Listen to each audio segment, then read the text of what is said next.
Bismillahirrahmanirrahim. Assalamualaikum warahmatullahi wabarakatuh. Selamat pagi Ananda semua.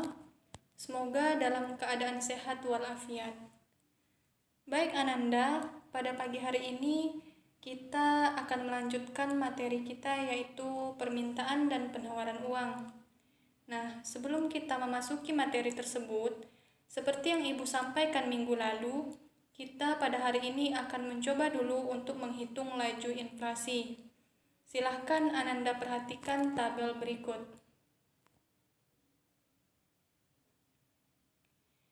Di dalam tabel terdapat tingkat inflasi pada tahun 2014, 2015, dan juga tahun 2016, yang mana tingkat inflasi tersebut didapatkan dari penjumlahan inflasi per bulannya. Bisa dilihat di tahun 2014, inflasi pada bulan Januari ini sebesar 1,07%. Pada bulan Februari ini 0,26%, pada bulan Maret 0,08%, dan April negatif 0,02%, dan seterusnya.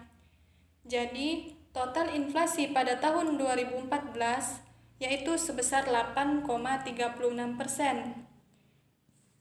Nah, sesuai dengan pelajaran kita minggu lalu, tingkat inflasi sebesar 8,36% ini menurut tingkat keparahannya, maka ini tergolong kepada inflasi ringan atau inflasi merayap karena lebih kecil dari 10% per tahunnya. Kita lihat lagi secara mendatar, inflasi pada tahun 2014 ini di bulan Januari sebesar 1,07%. Di bulan yang sama pada tahun 2015, bisa Ananda lihat, di situ negatif 0,24%. Nah, ini artinya harga barang pada bulan Januari 2015 lebih murah sebesar 0,24% dari harga barang di bulan Januari pada tahun 2014. Begitu juga cara kita untuk membaca tingkat inflasi di tahun-tahun berikutnya. Kita lihat lagi, di tahun 2016, tingkat inflasinya sebesar 0,51% pada bulan Januari. Berarti, harga barang di tahun tersebut lebih besar 0,51% dibandingkan harga barang di bulan Januari tahun sebelumnya, atau tahun 2015. Setelah kita bisa membaca tabel, sekarang waktunya untuk menghitung laju inflasi. Kita lihat rumus. Di sana ada laju inflasi tahun ke N, atau bulan ke N, atau periode ke N. Ini tergantung kita ingin mencari yang mananya. Sama dengan IHKN dikurang IHK dasar dibagi IHK dasar dikali 100%. Di sana juga udah Ibu buatkan penjelasan tentang IHK-nya. Nah, jadi yang akan kita cari di sini, ini inflasi pada bulan Februari 2014. Untuk menemukan angka 0,26% tersebut, seperti di dalam tabel, ini kita menggunakan data IHK pada bulan Januari, yaitu 110,99 sebagai IHK dasarnya, dan IHK bulan Februari 111,28 ini sebagai IHKN. Kita langsung masukkan ke dalam rumus. Dilihat di kotak yang paling bawah, laju inflasi sama dengan IHKN yaitu 111,28 dikurang IHK dasar yaitu 110,99 dibagi IHK dasar 110,99 dikali 100%. Ini dapatnya yaitu 0,26 sekian. Nah, dibulatkan saja menjadi 0,26%. Bisa Anda masukkan menggunakan rumus yang ada di kotak atas. Begitu juga untuk menghitung inflasi-inflasi di bulan berikutnya. Yang perlu Ananda ingat, yang dijadikan IHK dasar adalah IHK 1 bulan sebelumnya. Nah, alhamdulillah kita sudah menyelesaikan materi tentang inflasi. Selanjutnya, kita akan masuk tentang materi permintaan dan penawaran uang. Kita bahas satu persatu. Teori permintaan uang. Apa yang dimaksud dengan permintaan uang? Nah, jadi Ananda, permintaan uang ini adalah kebutuhan masyarakat terhadap uang tunai untuk menunjang kegiatan ekonominya. Menurut Keynes, masyarakat ini memerlukan uang karena adanya 3 motif. Bisa Anda lihat di slide. Yang pertama, motif transaksi. Yang kedua, motif berjaga-jaga. Yang ketiga, motif spekulatif.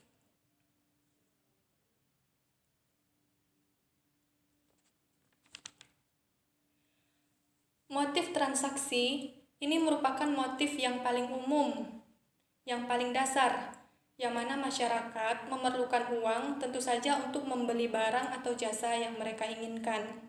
Kebutuhan untuk membeli barang atau jasa yang mereka inginkan. Yang kedua, motif berjaga-jaga. Ini motif masyarakat yang ingin menyimpan uang untuk berjaga-jaga jika ada keperluan di masa yang akan datang atau keperluan yang mendesak seperti sakit atau untuk biaya sekolah dan lain sebagainya. Dan yang terakhir yaitu motif spekulatif. Ini kalau kata ibu bilang ini motif pebisnis. Kenapa begitu? Jadi masyarakat di sini ingin mendapatkan keuntungan dari berspekulasi. Misalnya contoh tentang surat menyurat, surat berharga. Jika harga surat menyurat ini naik, maka masyarakat akan menjual surat yang ada di tangan mereka. Nah, uangnya ditahan dulu. Nah, saat saham ini harganya turun, surat menyurat atau surat berharga ini turun, maka masyarakat beli lagi. Nah, selisih dari harga jual dan harga beli yang mereka dapatkan, nah inilah keuntungan yang menjadi keuntungan dari mereka. Itu kenapa dinamakan dengan motif spekulatif.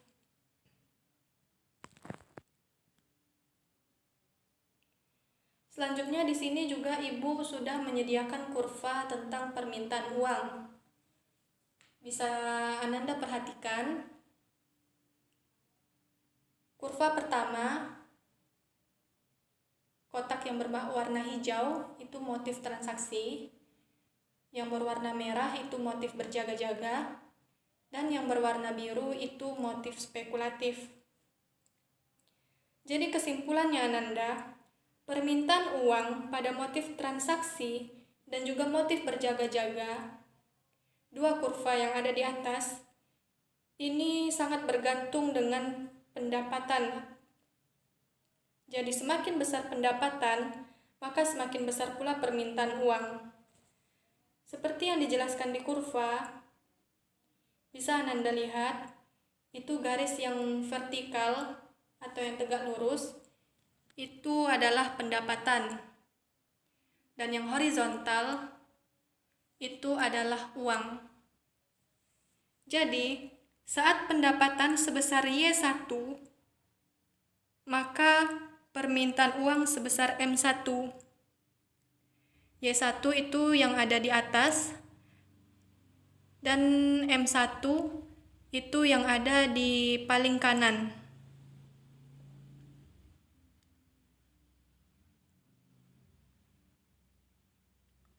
Dan saat pendapatan turun dari Y1 menuju Y0, maka permintaan uang akan turun juga menjadi M0. Nah, ini berbanding lurus. Kesimpulannya, jika pendapatan semakin besar, maka semakin besar pula permintaan uang, seperti yang digambarkan di kurva.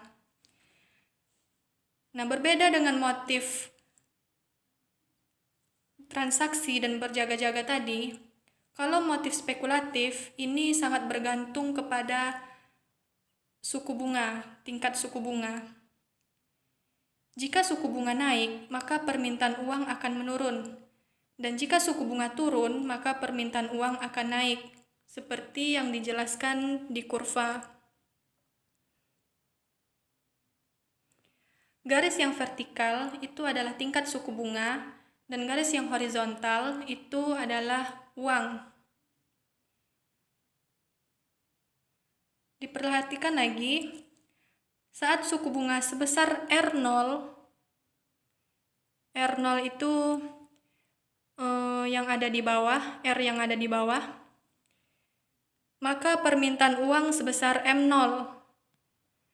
M0-nya di sini yang paling kanan. Dan saat suku bunga naik menjadi R1 di atas R0 tadi, maka permintaan uang ini menjadi turun, menjadi M1. Di sebelah kirinya M0.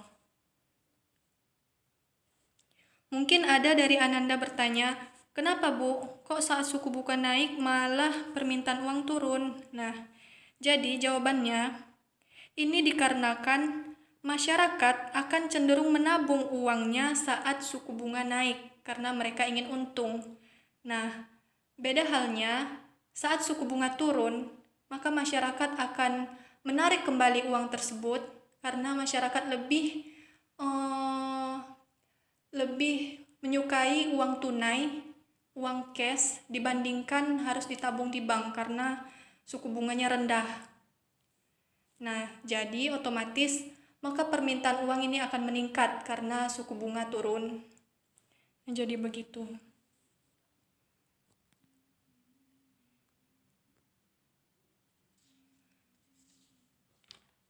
Setelah kita bahas tentang teori permintaan uang menurut Keynes tadi, kita juga akan membahas teori permintaan uang menurut Irving Fisher. Teori Irving Fisher di sini ini disebut juga dengan teori persamaan pertukaran. Jadi menurut teori ini, perubahan jumlah uang yang beredar akan mengakibatkan perubahan harga secara proporsional. Nah, artinya, jika terjadi perubahan jumlah uang yang beredar di masyarakat, maka harga barang juga akan ikut berubah. Jika jumlah uang yang beredar di masyarakat naik 2 kali lipat, maka harga barang akan naik pula 2 kali lipat. Nah, begitu menurut teori Irving Fisher.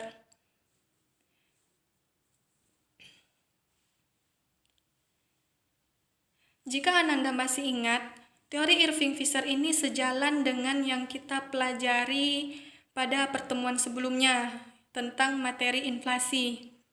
Apabila jumlah uang beredar di masyarakat banyak, ditandai dengan banyaknya permintaan barang, maka akan membuat harga barang tersebut naik. Nah, jadi teori tersebut sejalan dengan teori yang dinyatakan oleh Irving Fisher ini. Teori Irving Fisher ini dirumuskan, bisa Ananda lihat di slide, M dikali V sama dengan P dikali T, yang mana M di sini yaitu money, jumlah uang yang beredar, V ini velocity atau kecepatan perputaran uang, P di sini price, harga, dan T di sini trade, jumlah unit barang atau jasa.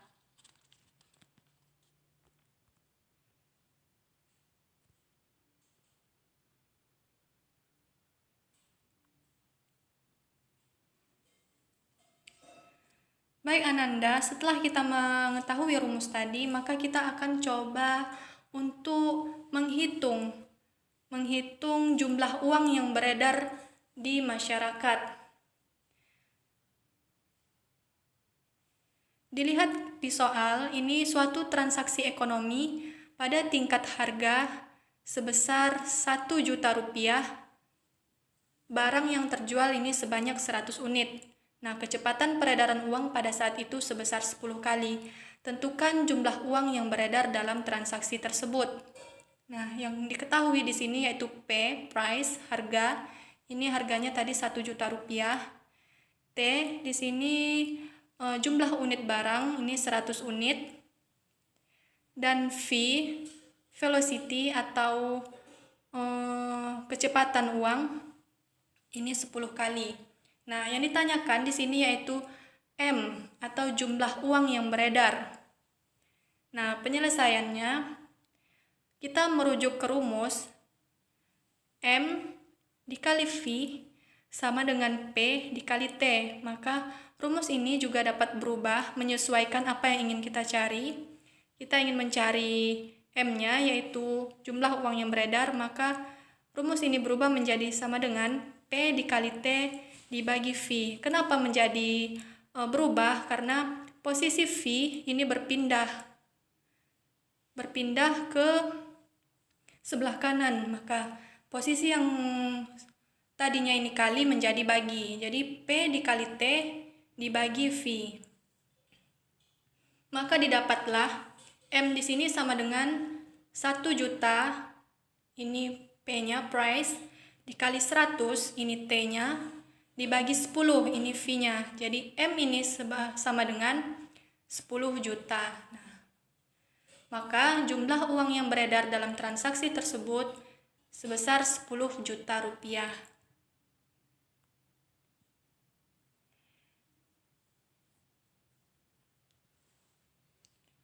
Selanjutnya, setelah kita selesai membahas teori permintaan uang, maka kita akan membahas teori penawaran uang. Bisa Anda lihat di slide, teori penawaran uang ada 2. Yang pertama, teori penawaran uang tanpa bank, di situ ada gambar emas. Yang kedua, teori penawaran uang modern, itu ada gambar kantor Bank Indonesia sebagai bank sentral. Nah, jadi teori penawaran uang tanpa bank ini maksudnya dalam kegiatan perekonomian ini menggunakan standar emas.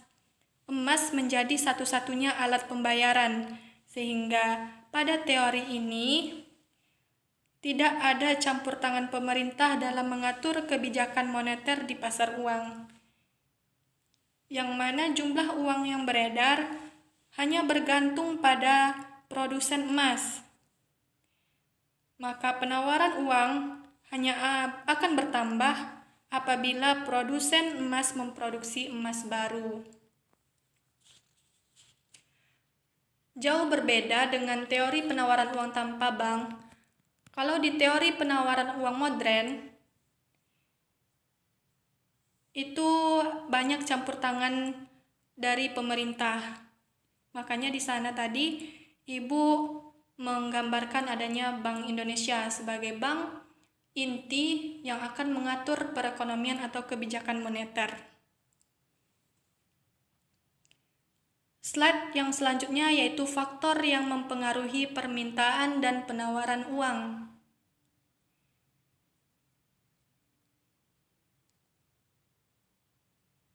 Di kiri ya ada permintaan, di kanan itu ada penawaran.